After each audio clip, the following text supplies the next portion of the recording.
Welcome to Love Lies Chronicles. Support the channel by liking, commenting, and subscribing. I promise even more interesting stories. I should have trusted my gut the moment she insisted I come to dinner. It'll be fun, she said. Just some drinks with the girls and their husbands. Nothing serious. I hadn't even wanted to go.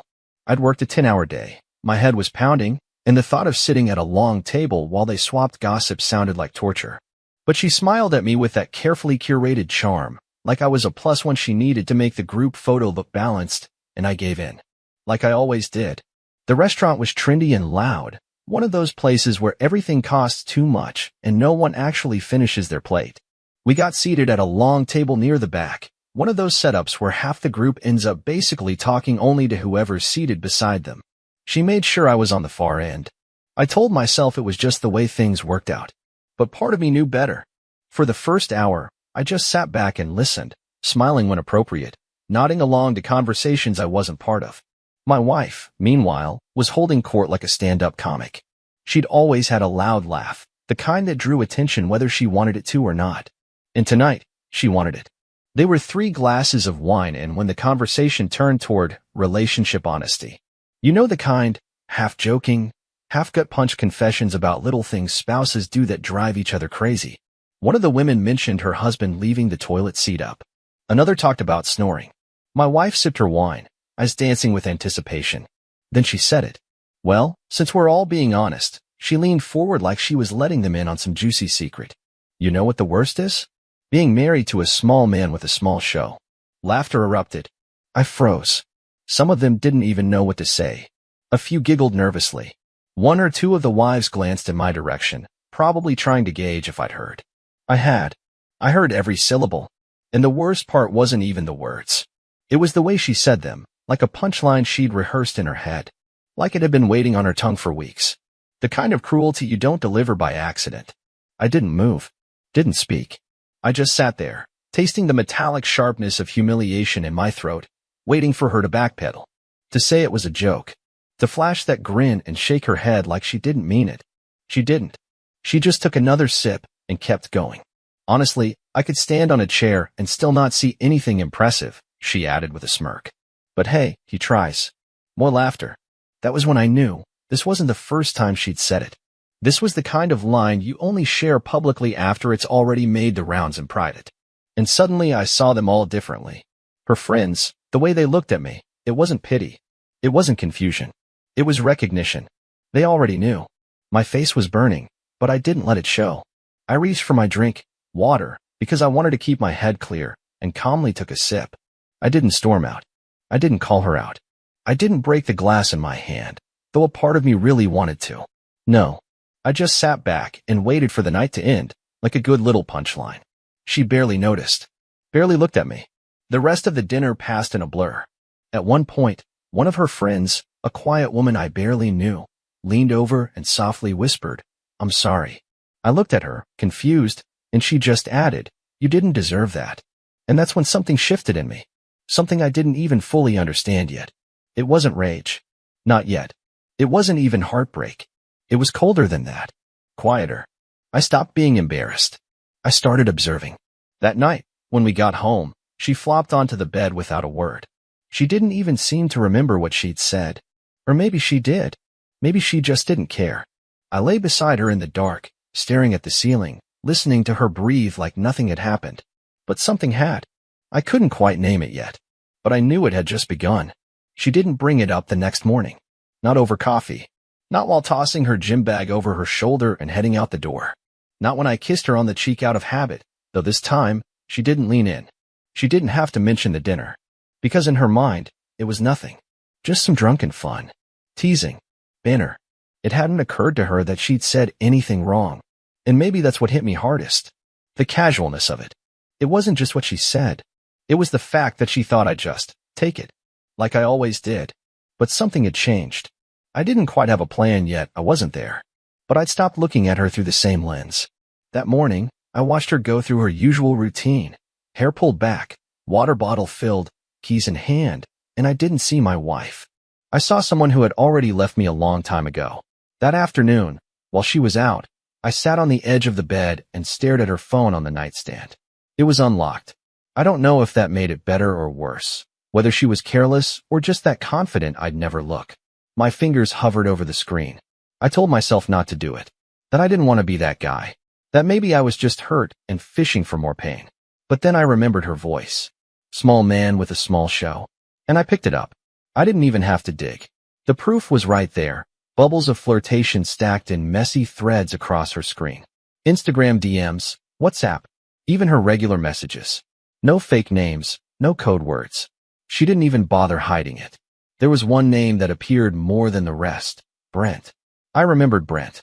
One of her friend's boyfriends, now ex-tall guy, personal trainer, cocky in the way guys get when they know women look twice. We'd met him once at a barbecue. He'd given me that look, that thin, invisible smirk some men give when they're trying not to laugh in your face. I hadn't liked him then. Now I understood why. I scrolled. Her, he's so clueless. Honestly, it's like living with a cousin at this point. Him, if I were your husband, you wouldn't be texting me at all. You'd be too busy walking funny. Her, LOL behave. But you're not wrong. And then, tried him last week. 2 minutes, if that. I've faked more than just the finish lately. That one made me pause. Not because it was the worst, but because I remembered that night. I'd lit candles, put on music, tried to close the distance she'd been putting between us for weeks. I thought maybe we were reconnecting, that maybe we still had something to fight for. And she'd left the room saying she was tired. Apparently, she was just disappointed. My hands were trembling, but I kept going. I needed the full picture. Another thread. Her friend Kayla. Girl that joke last night about the small show? Savage AF. Her. LOL, he didn't even react. See what I mean? Zero presence. It's like being married to a footstool. My stomach twisted. I'd been worried about finding out she was cheating. But this was worse. She wasn't just bored. She was entertained. I put the phone down. Not gently. I wanted it to shatter on the floor. I wanted her to walk in and catch me in the act and have to explain everything to my face. I wanted to yell, scream, grab her by the shoulders, and ask her what the hell I ever did to deserve this. But I didn't do any of that. Instead, I sat there, very still, staring at the wall. It was strange, the absence of rage. I didn't feel the urge to destroy anything. I didn't even feel like crying. It was a kind of emotional vertigo, like I was watching someone else's life unravel in slow motion. Later that evening, I stood in the kitchen when she got home. She kissed me on the cheek again, like always, and muttered, "Long day. I'm gonna shower." I nodded. She didn't notice anything was different. Didn't notice the hollow quiet behind my eyes. But that night, while she slept, I pulled out an old notebook from the drawer. Not for journaling. For planning. If she wanted to laugh at me in group chats and behind her wine glass, fine. But I wasn't going to be the man she laughed at forever. I was done reacting. It was time to respond. There's a strange kind of strength in silence. After that night, I stopped waiting for things to get better. I stopped waiting for her to notice the way I looked at her differently, the way I barely touched my dinner, the way I no longer leaned in when we sat on the same couch. She didn't notice. Or maybe she did, and didn't care. She was on her phone more, laughing at things she wouldn't explain, mentioning work getaways that came out of nowhere. A girls' retreat was coming up next month. She was so casual when she told me, like she was letting me know she'd be getting a haircut. I nodded, said it sounded like a good idea. What I didn't say was that it would be the last time she'd ever come home to me. While she planned her trip, I planned mine. My first move was subtle. I stopped depositing my full paycheck into our joint account. I diverted most of it to a private account I opened in a neighboring city, one she had no connection to. She didn't notice, because she hadn't checked the account in weeks. She assumed the bills were still getting paid, and they were. But not for long. The second thing I did was sort through the digital wreckage of our marriage. Screenshots, logs, backups. I pulled every text she had with Brent, every mocking message with her friends. I created a folder, labeled discreetly as trip photos, and stored it on a flash drive I kept in the glove compartment of my car. Not because I planned to use it legally. I just wanted to remember what betrayal actually looked like, in case I ever forgot. Then I started going to the gym. I know how cliché that sounds, but I wasn't doing it to get revenge. Not entirely. I just needed something, anything, to pull me out of the fog. Something that wasn't tied to her, or what she'd done to me. So every day after work, I'd spend an hour there. Headphones in, tunnel vision on. And slowly, things started to shift. The bags under my eyes faded. My posture changed. I started sleeping through the night again. Not because I was okay, but because I was finally in motion. And motion has a way of healing what silence never could. Meanwhile, I observed her. Carefully, like a biologist watching a dying species. She was so sure of herself. So confident in her lies. Her laughter got louder around the house. Her phone buzzed later into the night. Sometimes I'd wake up to the soft glow of her screen and the quiet tapping of her thumbs, and she wouldn't even flinch. She believed she was untouchable, and maybe she was. Until the day she packed her overnight bag for the girls' trip. She stood in the mirror, adjusting her hair, trying on different earrings. She asked me if she looked good in that dress, the deep burgundy one she usually saved for rare dinners out. "You look great," I said calmly. She smiled, smug and distracted. "We'll probably just drink wine and sit by the lake," she added. "Sure you will." She left on a Friday morning. By Friday night, I was gone. I'd booked a storage unit 3 towns over. Every box I wanted to keep, photos, keepsakes, files, my grandfather's tools, was already packed. I didn't take anything that would signal an immediate exit. Just the essentials. The things I'd want in a life that no longer had her in it. I left a single envelope on the kitchen table. Inside it, one printed screenshot. The one where she called me, a placeholder with a punchline package. And below it, a single sticky note. "Thank you for the freedom." I didn't leave a forwarding address. No explanation. No text. Just absence. By the time she came back on Sunday, the keys would be gone from the hook. The drawers would be half empty. And I'd be nothing more than an unanswered question echoing in her hollow little castle of lies. It wasn't revenge. Not yet. That would come later, when she realized who I'd become without her. She came back on a Sunday afternoon, dragging her designer suitcase behind her, phone pressed to her ear, laughing at something or someone. Her voice floated through the doorway like she still owned the air inside the house. But the house didn't feel the same. There was no coffee brewing, no laundry in the machine, no sound of a TV humming in the background, no one on the couch, just the soft echo of her own footsteps on hardwood. And then she saw it. The envelope on the kitchen table. She probably thought it was a note, or some flowers, or maybe even some awkward attempt at romance. She wasn't expecting the screenshot. She definitely wasn't expecting my absence. I wasn't there to see her face. But I imagined the silence finally got loud. The kind of loud that no phone call, no group chat, no Brent could fill. She called me. 12 times. I watched each one ring out, face down on the hotel nightstand where I was staying. I had a view of the skyline. Room service. Quiet. Peace. Eventually, she texted. The tone shifted quickly, from confusion to panic. "Where are you? Are you okay? Is this some kind of joke? Come home. Let's talk." I didn't respond. She wasn't entitled to my words anymore. And it turns out, silence is the one language she never learned how to speak. That week, she tried everything. First, the concerned wife bit. Voicemails with that carefully rehearsed tremble in her voice. Then came the guilt, the indignation. "You're acting like a child. Running away? Really?" I didn't answer. She started reaching out to friends. I know this because one of them, Kayla, the same one who laughed along at the restaurant, messaged me separately. "Kayla, I just want to say, I didn't know how far she'd taken it. You didn't deserve any of it." I didn't reply to her either. Not because I was angry, because I was done. Meanwhile, I was building something. I moved into a small studio for a few weeks, bare walls, no distractions.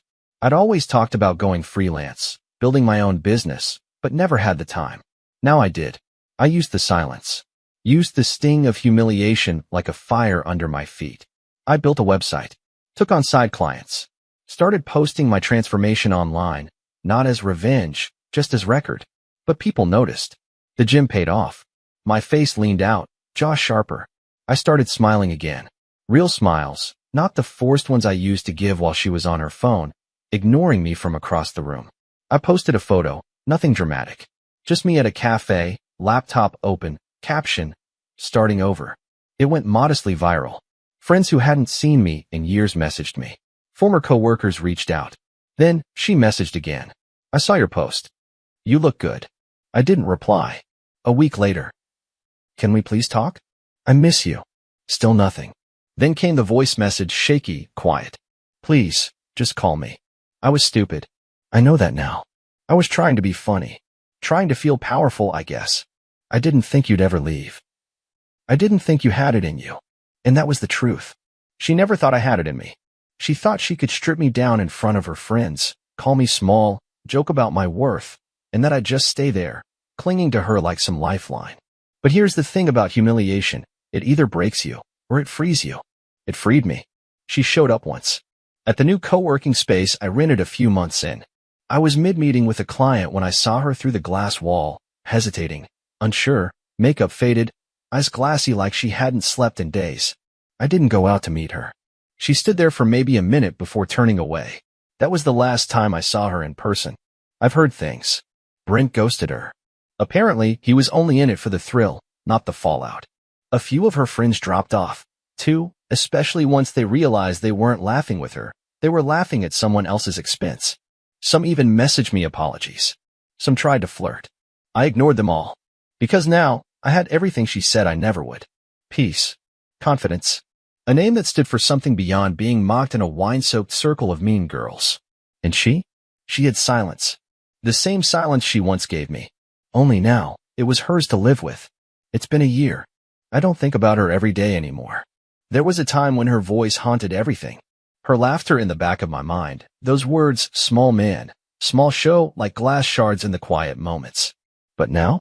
Now I live in peace. I run my own business. I have clients who respect me, a space that's mine, and mornings where I wake up without the weight of feeling not enough. The gym is still part of my life, not out of revenge, but out of rhythm. I built something for myself that had nothing to do with her, and everything to do with who I became the moment I walked away. Sometimes I'll get tagged in an old photo, some mutual friend's birthday, some random memory, and her face will be there. Smiling. Confident. Before everything cracked. I don't delete them anymore. They're just reminders. Of who I was. Of what I survived. The last message she ever sent me came a few months ago. I still think about you. I wish I could undo it all. I read it once. Then archived it. No anger. No gloating. Just closure. I don't need revenge. She's living in it. But there was another path I could have taken. If I'd confronted her that night at the restaurant, stood up in front of all her friends and laid into her for every word, every jab, every ounce of cruelty, I could have watched her squirm. Called her out. Let them all see what she really was behind the wine glass and fake lashes. But I didn't. Because if I had, she would have twisted it. She'd have turned me into the villain. The aggressive husband who can't take a joke. She would have cried, tears for an audience, and painted me as insecure, weak, unstable. And they would have believed her. Because no one ever suspects the pretty one with the sharp tongue. So I stayed silent that night. And in doing so, I gave her nothing to spin. Just the reflection of her own behavior loud and clear. But I've often imagined a different outcome, one where I never checked her phone at all. Where I shrugged off the insult, drank my water, and told myself she was just venting. I would have stayed. I would have believed her when she said she was going on a girl's trip. Kissed her goodbye. Waited at home.